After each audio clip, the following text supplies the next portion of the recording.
No Live Você Sabe, a hora em que tudo acontece. Em Brasília fala agora o ministro Paulo Guedes, que se reuniu há pouco com o relator da reforma tributária. Vamos ouvir. E por outro lado, os dividendos eram isentos no Brasil, pagavam zero. Quando no mundo inteiro eles estão também entre 20% e 40%. Então nós estamos agora tributando os dividendos, dono afluente, quando o recurso sai da empresa. Estamos reduzindo dramaticamente os impostos para quando eles ficam dentro da empresa, para geração de emprego e renda, investimentos, inovações. E estamos também aliviando a carga de 32 milhões de contribuintes brasileiros. Então, os detalhes, o nosso relator, que está fazendo um brilhante trabalho, vai aprofundar, inclusive o timing político. Ele tem novidades quanto ao timing político também de aprovação, ou pelo menos de levar isso ao Congresso para aprovação. Só para concluir, ministro, a expectativa do senhor com essa mudança na carga tributária, vamos dizer assim, você acha que isso vai ajudar a alavancar a economia? Eu acho que sim, decisivamente. O Brasil está enfrentando o desafio. Ao longo de 40 anos, os impostos subiram para as empresas brasileiras. Ao lado dos juros altos, dos gastos excessivos, do descontrole sobre os gastos públicos, o que aconteceu é que a economia brasileira, que era uma das mais dinâmicas do mundo, durante 20, 30, 40 anos, cresceu mais do que a China, mais do que a Coreia, mais do que o Japão, mais do que a economia americana, a economia alemã.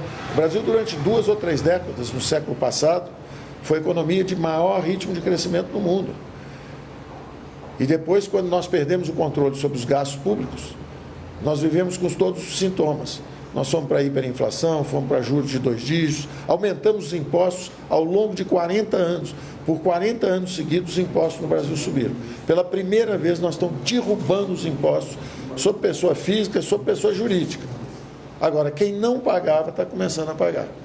Então, nós estamos indo para novas fontes de tributação, o imposto sobre lucros e dividendos, justamente os donos afluentes, os mais ricos, estavam isentos, usando como escudo a empresa. Não, eu já paguei dentro da empresa.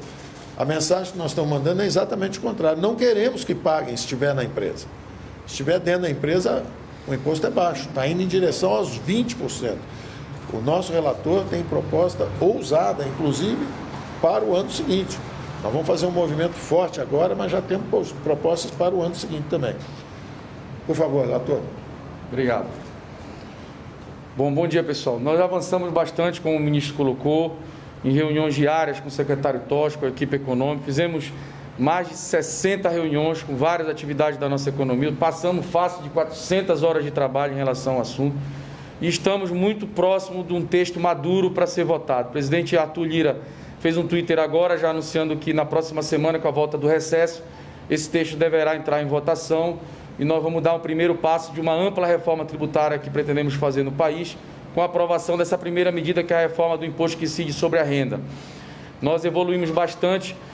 Uma das medidas importantes que nós podemos anunciar hoje, o presidente da Câmara dos Deputados, o deputado Arthur Lira, tem recebido muitas demandas justas das empresas relacionadas ao Simples Nacional, as empresas cadastradas no Simples Nacional, e nós trouxemos essa proposta que chegou na Câmara, pelas mãos do deputado Arthur Lira, ao ministro da Economia, à equipe econômica, e nós vamos retirar do texto o fim da isenção da taxação de lucros e dividendos sobre as empresas, os lucros e dividendos distribuídos por empresas cadastradas no Simples Nacional, ou seja, os lucros e dividendos distribuídos por empresas cadastradas no Simples Nacional permanecerão isentos, beneficiando assim milhares de pessoas, cerca de 5 milhões de empresas que estão cadastradas hoje no Simples Nacional, que tem aí outros milhares de sócios que recebem dividendos, continuarão com a isenção sobre a taxação dos lucros e dividendos. Estamos evoluindo também nas conversas com governadores e prefeitos. Vamos trazê-los para o diálogo. Já tenho uma reunião hoje com o presidente do Concefaz, amanhã com vários secretários de Fazenda, também com prefeitos. Estamos agendando uma reunião também com a Confederação Nacional dos Municípios, trazê-los para o debate para encontrarmos uma solução possível de empreender essa medida sem causar prejuízo a estados e municípios. Estamos avançando também em relação aos lucros e dividendos pagos a todas as micro e pequenas empresas. estamos fechando as contas com uma grande possibilidade de nós aumentarmos a faixa de isenção hoje prevista em 20 mil para as micro e pequenas empresas.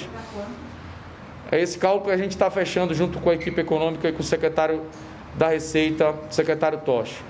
Estamos evoluindo também nos debates na casa. Essa questão de manter a isenção das empresas cadastradas no Simples é fruto de diálogos que estão acontecendo na Câmara dos Deputados. Estamos dialogando com os deputados da oposição também ao governo.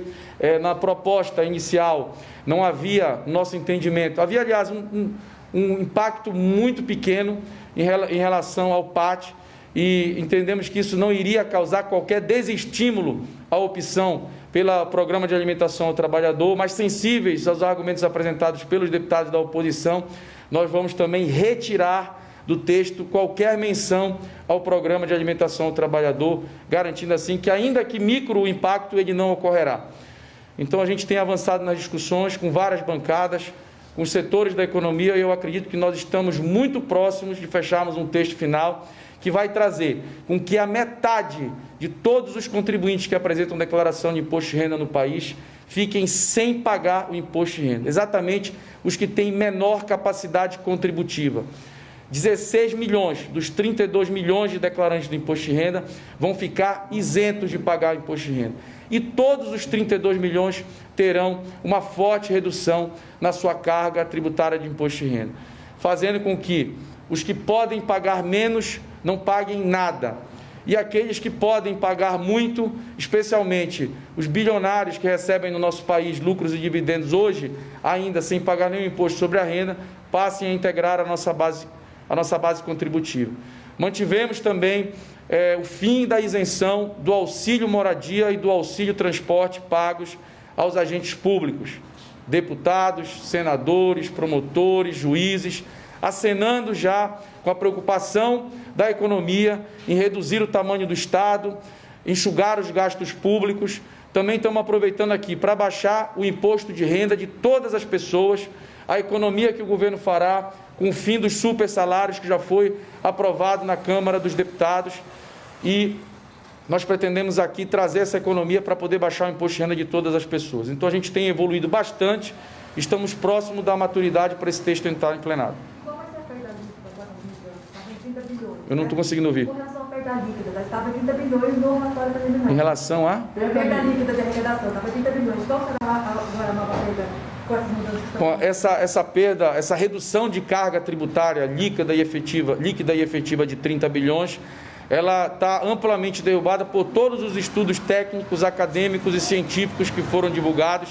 Eu cito aqui o CLP, eu cito aqui os doutores da Universidade Mackenzie, que apontam que essa medida proporcionará um resultado de um crescimento do PIB de 1,6% de crescimento do PIB. Já não é mais só o ministro Paulo Guedes e o deputado Celso que são otimistas. Se somam a nós os cientistas, os acadêmicos, o mercado e os economistas. E com relação ao lucro presumido, continua 20% a taxação dos dividendos? Lucro presumido, continua 20% a taxação dos dividendos? Nós não mexemos em absolutamente nada no lucro presumido, permanecem todas as regras de escrituração, todas as regras de opção pelo lucro presumido em relação ao lucro real, e a proposta é de isenção de 20% para os lucros e dividendos distribuídos por micro e pequenas empresas, e que nós estamos estudando a possibilidade de aumentar essa faixa de isenção. E JCP, continua igual para o relatório preliminar ou houve alguma mudança? Nós estamos estudando também a possibilidade de mexer nessa questão a dedutibilidade permanece da JCP. Nós estamos estudando a possibilidade de mais outras alterações. E o mecanismo de seguro para os estados e municípios? Na verdade, não é um seguro, é um gatilho. Mas a gente vai conversar com os governadores e com os prefeitos para que todos se sintam seguros. O governo federal tenha a segurança de que terá recursos para pagar as suas despesas, que terá como fazer frente aos seus gastos sem aumentar o déficit público, e os estados e municípios também, que precisam muito, eu quero destacar, porque enfrentam as demandas sociais diretamente na ponta, atribuições que são atribuídas a estes entes pela Constituição Federal, e a gente precisa se preocupar também que nenhuma prefeitura possa perder nenhum centavo. Se a gente puder, inclusive, aumentar, nós vamos aumentar, mas diminuir a gente não tem como aceitar.